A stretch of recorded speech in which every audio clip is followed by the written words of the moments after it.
Okay, so we're recording this. Excuse me. We've done March 31st, and we are now going to do December 31st on this problem. The long problem. Okay. So this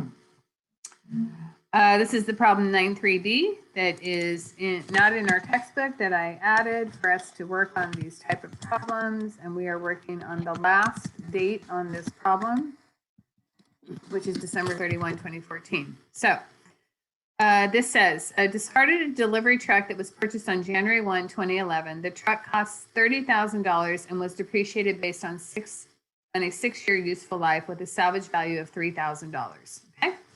So first thing we have to do is we have to figure the annual depreciation. So I'm going to come over here. I'm going to borrow that, paste that up on top. And I'm just pasting these instructions just so it's easier for you to know what we're working on in each section.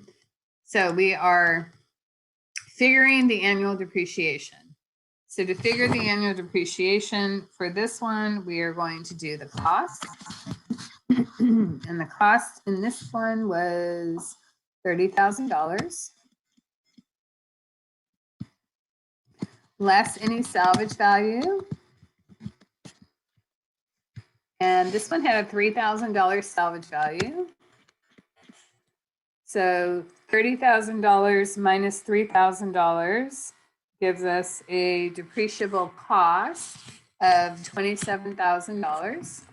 Excuse me.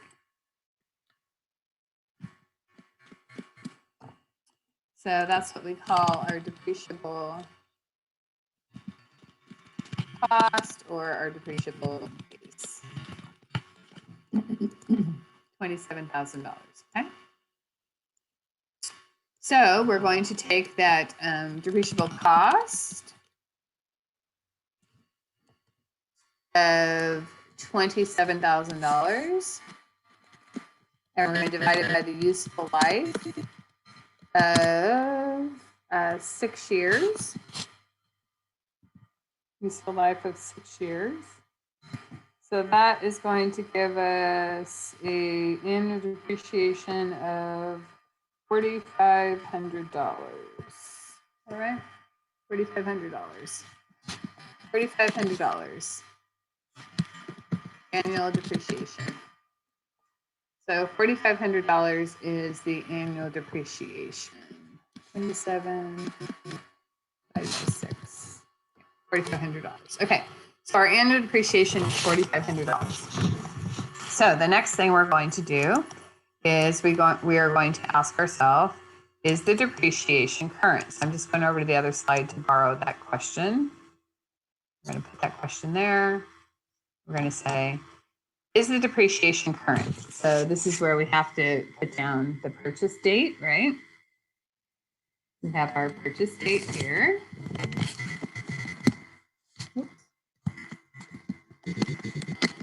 And for this one, the purchase date was January 1, 2011. We've got January 1, 2011. And then we've got the disposal date.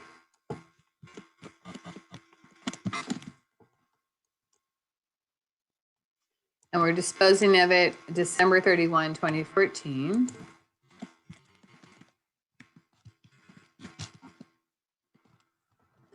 So when was the last time depreciation was done? So depreciation is done at the end of the year, okay? So depreciation was done on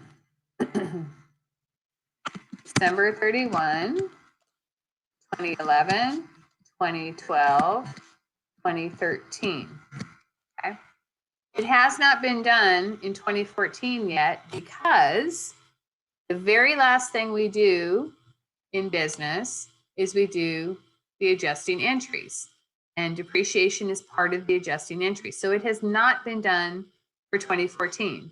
So the last time interest was done was December 31, 2013, and we're selling this on December 31, 2014. Is there a gap in time? Yes, there is a gap in time.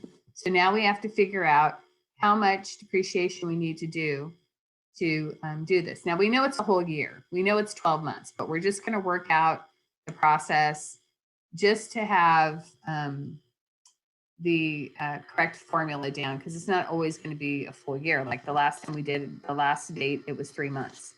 So it's going to be the annual depreciation amount divided by,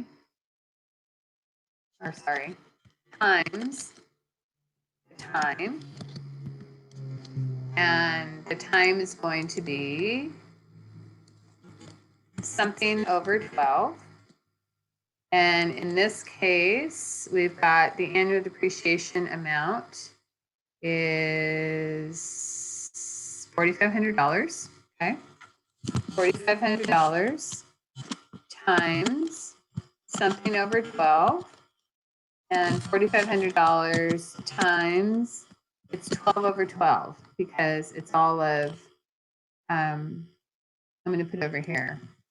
12 equals all of 2014, January through December. Okay. Because we have the last time depreciation was done was December 31, 2013. So we have to do all of January 2014, February, March, April, May, June, July, August, September, October, November, December, 12 months. So 12 over 12. So 12 over 12 becomes 4,500 times 1. 12 over 12 becomes 1. So the annual, we have to do 1 full year of depreciation, 4,500. Okay. So we're going to bring the depreciation current. We're going to debit depreciation expense. And we're debiting depreciation expense, $4,500. And we're crediting accumulated depreciation equipment, $4,500. Okay, so now our depreciation is current. So now we're going to figure out, is there a gain, a wash, or a loss? So we are going to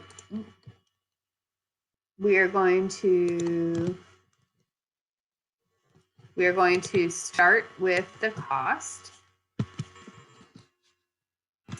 And in this case, the cost was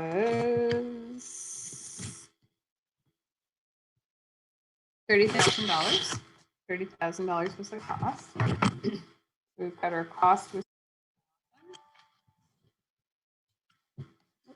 30,000. And then we have less the salvage value, right? I'm sorry, wait, we're working on the cost part. I didn't paste over, sorry. We're doing this part here, the disposal. I'm pasting over the instructions so we can follow the same format we did before. Okay, let me put that right here. Okay, so we are going to start with the cost. And in this case, the cost was $30,000 minus the accumulated depreciation. So the accumulated depreciation is going to be $4,500, right, for 2011, 2012, 2013, and the $4,500 we did for 2014. Okay, so it's all of those four $4,500. Okay.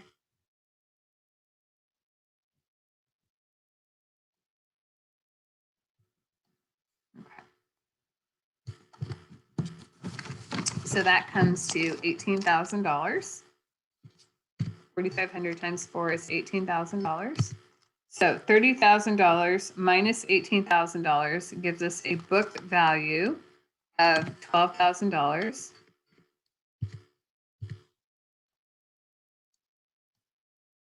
So we take that book value of $12,000. And what do they tell us the proceeds were on this? We go back up to this and read. It says discarded a delivery truck. So that means when you throw something away, you get absolutely nothing for it. Okay. So the proceeds are 0. So the proceeds are less than the book value. So that means we have a loss of $12,000. So we just threw away a truck with $12,000. Okay. So we have a loss of $12,000. So we have to do the entry for a loss of $12,000 in disposing of the asset. So we're going to come down. We are going to, let's see, we have no cash to debit on this one. We are going to debit accumulated depreciation, equipment for the amount, oops, put that there like that. Let me change this. We're going to debit accumulated depreciation equipment for the amount of the accumulated depreciation, which is $18,000. That's going to clear out that account. We are going to debit loss on disposal of plant assets.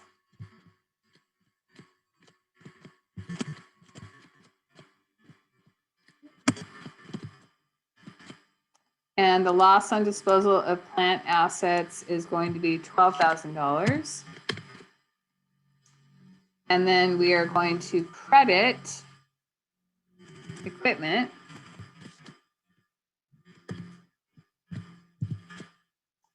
for the amount of the equipment, which is $30,000. So that's going to be the disposal of an asset with a loss and no proceeds. Okay. So again, if you need to go back to the video, you'll need to do it in sections because I can't fit it all onto one screen. So I'm going to stop the recording there.